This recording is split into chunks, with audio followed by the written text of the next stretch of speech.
நீங்கள் பிடிக்கணும் கரெக்டாக.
ஸ்ரீவில்லிபுத்தூரில் தாயார் நாள்பாட்டுக்கு எழும்போது இப்படித்தான் எழுவா, போர்வையோடு எழுவா.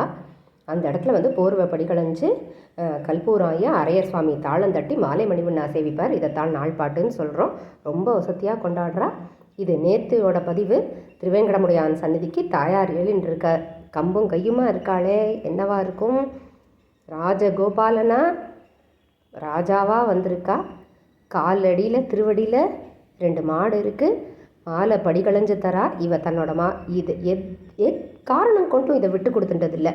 கோதையும் சரி கோவிந்தனும் சரி, இவ படிகளைஞ்சு கொடுத்த மாலையை அவர் சாத்திண்டு அம்சி பண்ணி கற்பூரம் ஆகித்தான் இவ கிளம்புவா. இந்த இடத்துல 7:30 டெய்லியே இந்த எண்ணெய்க்காப்பு உற்சவத்துக்கு எழும்போது வந்து இது பண்ணுறா. எக்காரணம் கொண்டும் மிஸ் பண்ணதில்லை. திருவடியை நன்னா சேவிச்சுக்கோங்க. 2 மாடு இருக்குது. ரத்ன கை சாத்தின்னு இருக்கா. காரை சாத்தின்னு இருக்கா. காரை பூணும் கண்ணாடி காணும் மாதிரி காரை சாத்தின்னு இருக்கா. அந்த உருட்டையாக இருக்கிறது தான் காரைன்னு பேர். கையில் நன்னா சேவிங்கோ. 2-3 தடவை ஜூம் பண்ணி காட்டியிருக்கேன். ரத்ன கை சாத்தின்னு இருக்கா. ரத்ன திருவடி நன்னா சேவிங்கோ. தாயார் இன்னும் கொஞ்சம் இதுக்கு மேலே நம்மளால் ஜூம் பண்ண முடியாது, பல்லாக்குனால பாதி மூடி இருக்குது. திருவேங்கடமுடியானுக்கு கற்பூரம் ஆகும், அதையும் சேவிங்கோ.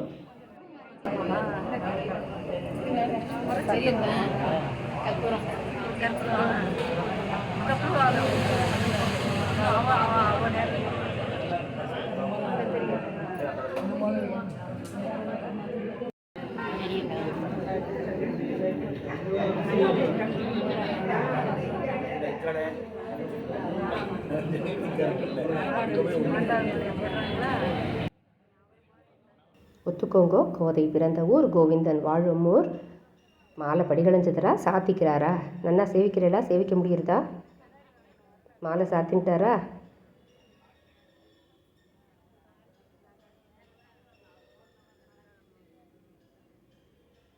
அம்சி பண்ணுறா. தாம்பூலம் பழம்தான்.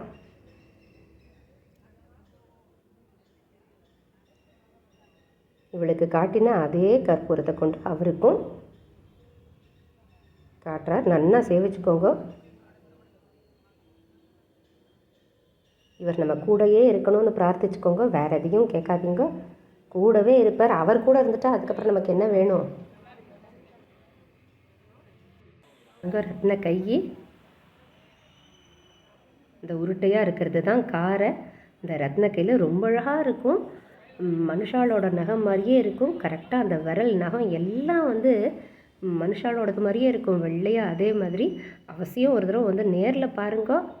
நம்ம சொல்லி பிரயோஜனம் இல்லை, அவாவா அனுபவிச்சா தான் தெரியும்.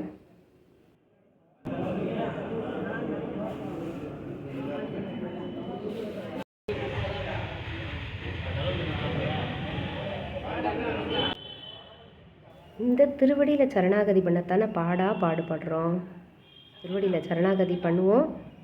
அவன் நம்மளை வந்து கட்டாயம் கைவிட்டுற மாட்டா. ரத்ன கையைத்தான் காட்டுறேன், வேறு எதுவும் இல்லை. சுற்றி விட்டு பார்த்துட்டு இதுக்காகத்தான் எடுத்தியான்னு கேட்காதீங்க.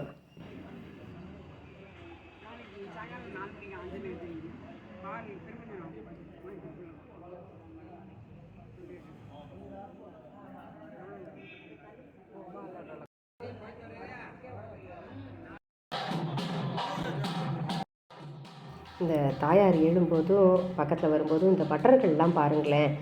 இப்போது எல்லாருக்குமே ஆண்டாள் வந்து நம்மாத்து குழந்தை தான், இல்லைன்னு சொல்லலை. ஒரு பொங்கும் பரிவால் வில்லிபுத்தூர் பட்டர்பிரான் மாதிரி அவர் ஊரில் இருக்கிறவா, அவர் வழி வந்தவா. அதனால் எல்லாருக்குமே பொங்கும் பரிவு. தாயாருக்கு என்ன ஆகிடுமோ அவளை செவிக்கணுமே, அவள் அழகாக இருக்குமே, கண்ணு பட்டுருமேனு தான் அவள் பின்னாடியே போவோம். நாடசாலை முக்கு திரும்புற வரையும் டாட்டா காட்டிட்டு தான் உள்ளே வருவோம். இந்த பட்டர்கள்லாம் பண்ணுறத பார்த்தா கெட்டியாக அவளுக்கு பிடிச்சிண்டு ஒன்றும் ஆகிடக்கூடாதுன்னு அப்படியே அவள் கூட நடந்து வரதை பார்த்தாலே ஒரு சின்ன பொறாமன்னு பச்சையாக சொல்லிடக்கூடாது. அவளை தாயாரை கட்டிட்டு நடந்து வரதை பார்த்தா பத்திரமா இருக்கணும், ஒன்றும் ஆகிடக்கூடாதுன்னு மேலே ஏறும்போதும் படி ஏறும்போதும் கீழே இறங்கும்போதும் அப்படி நடந்து வரதை பார்த்தா நமக்கே நம்ம அறியாமல் வரது ஒரு செட்டு தண்ணியா, கண்ணில் தண்ணியா, சந்தோஷமா, ஒரு ஏக்கமாக, எதுவும் தெரியல. ரோட்டில் பூரா வழிநடுக வரவாளுக்கு எல்லா ஊர்லேயும் நடக்கிறதான்னு இது என்ன அதிசயம்னு கேட்காதீங்க. எங்காத்து பொண்ணு எது நடந்தாலும் அவள் எது பண்ணாலும் எங்களுக்கு சந்தோஷம், ஒரு மண்டகனந்தான். என்னையா கொண்டு இங்கே கொண்டு வச்சுருக்காளேன்னு திருவாபரண பெட்டி போகிறது ஆண்டாளோடது. யாருக்கும் டிஸ்டர்பன்ஸ் இல்லை. இங்கே பிளாக் பண்ணுறது கிடையாது, அங்கே பிளாக் பண்ணுறது கிடையாது. நீ பாட்டும் வேலையை பார்த்துன்னு போயின்ற, நான் பாட்டு என் வேலையை பார்த்துன்னு போயின்ட்டுருக்கேன். அம்சி பண்ணால் கற்பூரம் காட்ட போயிட்டே இருக்க, திருத்துழா சாதிக்க இருந்தால் திருத்துழா சாதிக்கிறா, இல்லாட்டி இல்லை. அவள் பாட்டு போயிட்டே இருப்பாள். யாருக்காகவும் எதுக்காகவும் தன்னை வந்து ஒரு இதை வந்து பிளாக் பண்ணணுன்னோ இது பண்ணணுன்னோ நினச்சது கிடையாது. கண்ணாடியில் சேவிக்கிறோம்.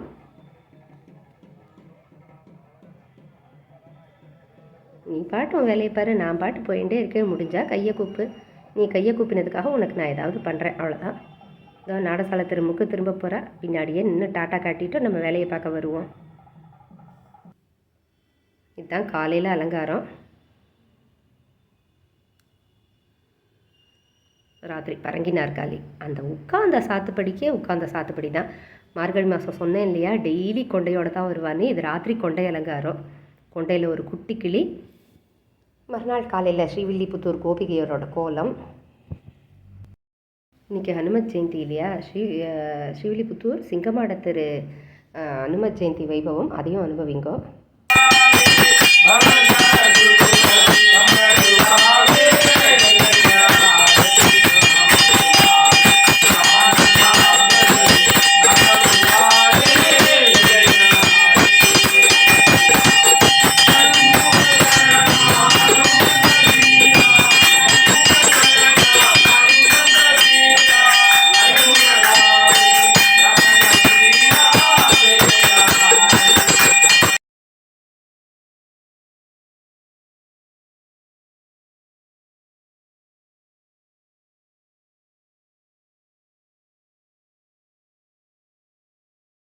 கமலா மாமியோட கோலங்களில் மார்கழி மாதம் பக்தியின் மகிமைன்னு அனுபவிச்சுட்டுருக்கோம் ஒவ்வொரு பக்தராக. ஏன் ஆண்டாளை கூட அனுபவித்தோம், திருப்பாணாழ்வார் அனுபவித்தோம், துளசிதாசர், சூரதாசர், தியாகராஜர் அப்படின்னு வரிசையாக அனுபவிச்சுட்டுருக்கோம். இன்றைக்கி அனுமத் ஜெயந்தி. மாமி அழகாக எடுத்துட்டுருக்கா ஆஞ்சநேயர் பற்றி. அஞ்சனையின் மைந்தன், வாயுபுத்திரன், பஜ்ரங்கபலி, மாருதி அப்படின்னு சொல்லி விதவிதமாக அனுபவிக்கிறா மாமி. இவரோட வைபவமே ஆலாதி. குழந்தையிலேயே பசிக்கிறதுன்னு சொல்லிட்டு சூரியனை பிடிக்க போனார்னு நமக்கு எல்லாருக்குமே தெரியும். அவர் வீர தீர பராக்கிரமம் நிறைஞ்சவர். என்னமோ செத்தவன் கையில் வெத்தலை பாக்கு கொடுத்த மாதிரி அவர் எப்படிப்பட்டவர், வீர தீர பராக்கிரமமாக. மாருதிம் மமதராட்ச சாந்தகம் அப்படின்னு சொல்லி அவரை வந்து பாதத்தில் சரணாகதி அடைச்சிட்டு அவரை பற்றி அனுபவிக்கிறோம். கமலா மாமி என்ன சொல்கிறான்னு பார்ப்போம். கட்டின்ற மாதிரி ஒரு ஃபோட்டோ கொடுத்துருக்கா, என்னதுன்னு பார்ப்போம். இவரோட பராக்கிரமத்துக்கு சொல்லிண்டே போகலான்னு சொல்லலாம். மலையை பேர்த்தெடுத்துன்னு வர ராமன்னா போகிறோம், அவ்வளோதான். அதுக்கு அடுத்த வார்த்தையே கிடையாது. பக்திக்கு முதல் இலக்கணம் யாரையாவது நீ காட்டணும்னு நினச்சா நம்ம கண்ணு முன்னாடி வர்றது இவர் பேராகவும் இருக்கலாம், இருக்கணும்னு சொல்கிறா.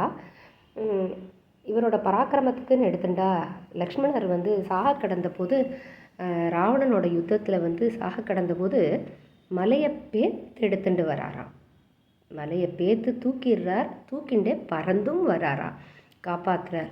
சரணாகதிங்கிறதுக்காக, ராமன்கிறதுக்காக என்ன வேணால் செய்யக்கூடிய பராக்கிரமம் உடையவர். தன்னோட உருவத்தை எப்படி வேணால் சின்னதாகவும் பெருசாகவும் மாற்றிக்கக்கூடியவர். ராமர் சீத்தையை காணும்னு தவிச்சுன்ற போது அந்த கடலை தாண்டறதுக்கு சூக்ஷ்ம ரூபம் எடுத்து தாண்டுறார். அதே நேரத்தில் சீத்தை கிட்ட தன்னை வந்து நிரூபிக்கிறதுக்காக விஸ்வரூபம் எடுத்து காட்டுறார் அப்படின்னு சொல்கிறா. எப்படியும் மாற்றிக்கக்கூடியவர். ஒரு சிலருக்கு என்ன மாதிரின்னு வச்சுக்கோங்களேன், பேசவே தெரியாது. எங்கே ஃபுல் ஸ்டாப், ஒரு கமா, ஒரு பிரேக், பாஸ் எதுவுமே தெரியாது, கொடுக்க தெரியாது. நான்லாம் சில சமயம் பேசிகிட்டே போவேன். இங்கே நிறுத்தணும், உங்களுக்கே தெரிஞ்சிருக்கும். நீங்கள் என் கூட இத்தனை நாளாக பழகின்னு இருக்கல, அதனால் உங்களுக்கு கட்டாயமாக தெரிஞ்சிருக்கும் இல்லையா. ஒரு கமா, பாஸு, பிரேக்கு எதுவுமே தெரியாது. நிமிர்ந்து பார்த்து, நான் வந்து இந்த ஊருக்கு வந்து 27 வருஷம் ஆச்சு. எங்கள் காட்டில் இருந்ததை விட இங்கே நிறையா இருந்துட்டேன். அதனால் போகிறோம் அப்படின்னு சொல்கிற மாதிரி நீங்கள் இதை எப்படி எடுத்துட்டாலும் சரி, ஐயோ இது வரமா சாபமா மாதிரி, நான் வந்து இதை வந்து ஆண்டாள் கொடுத்த ஒரு பிளெஸ்ஸிங்காக தான் நான் நினைக்கிறேன். போகிறோம் அப்படின்னு நிறுத்துறதுக்கு எனக்கு இங்கே ஒரு ஸ்பீட் பிரேக்கர் வச்சுட்டுருக்கேன். எங்கள் மாமியார் நிமிர்ந்து பார்த்தாள்னா சரி போகிறோன்னு அர்த்தம், நிறுத்திக்கணும், சரியா. ஆனால் ஆஞ்சநேயர் வீர தீர பராக்கிரமசாலி. சகல கலா வல்லவர்னு சொல்லணும். சிரஞ்சீவின்னு சொல்லணும். இன்னும் உயிரோடு இருக்காருன்னு நம்பப்படுறார். ராமர் காலத்துலேருந்து மகாபாரதத்துலேருந்து இன்னமும் இருந்துட்டுருக்கார் உயிரோட. சாதாரண உயிரோடன்னு சொல்கிறது எனக்கு என்னமோ அவரை ரொம்ப கொச்சப்படுத்துகிற மாதிரி இருக்குது. நம்ம என்னமோ மனுஷால சொல்கிற மாதிரி இருக்குது. அவர் அழிவே இல்லாதவர், இம்மார்டல் அப்படின்னு சொல்கிற வார்த்தை யூஸ் பண்ணுறா மாமி. இன்னும் ராமாயணம் எங்கெல்லாம் நடந்துட்டுருக்கோ ஒரு பலகையை போடு, அதில் ஆஞ்சநேயர் உட்காருவாருங்கிறது கண்மூடித்தனமான நம்பிக்கை. பலகை போட்டால் தான் உட்காருவாரா? இல்லை, நமக்குள்ள நம்மளை மாதிரி கூட ஒருத்தர் உட்காரலாம். ஆஞ்சநேயர் எங்கெங்கெல்லாம் ராமாயணம் உபன்யாசம் நடக்கிறதோ அங்கெல்லாம் கட்டாயம் இருப்பாருங்கிற. இன்றைக்கி அனுமத் ஜெயந்தி. சர்வ வியாபியான அவர் எங்கெங்கெல்லாம் இருக்காரோ தெரியல. நம்மளோடையும் இருக்கணுமா பிரார்த்திச்சுண்டு இன்னைக்கு 4ஆம் திருநாள் காலையில் ஆண்டாள் முத்தங்கியில் வருவா. நாள்பாட்டாகி புறப்பாடாச்சுங்கிறா. சாயங்காலம் சேஷவாகனம் உட்கார்ந்த திருக்கோலம் அவசியம் எல்லாரும் அனுபவிக்கணும். கண்ணு 2 ஆண்டாள் கொடுத்துருக்கான்னா சேஷவாகனம் சேவிக்கத்தான். உட்கார்ந்த திருக்கோலத்தில் அவளை கட்டாயம் சேவிக்கணும். நான் சேவிக்கணும்னு ஆசைப்படுறேன். நீங்களும் சேவிக்கணும்னு ஆசைப்படுவேன்னு நினைக்கிறேன். கூடியிருந்து குளிர்ந்தேலோ ரெம்பாவாய்.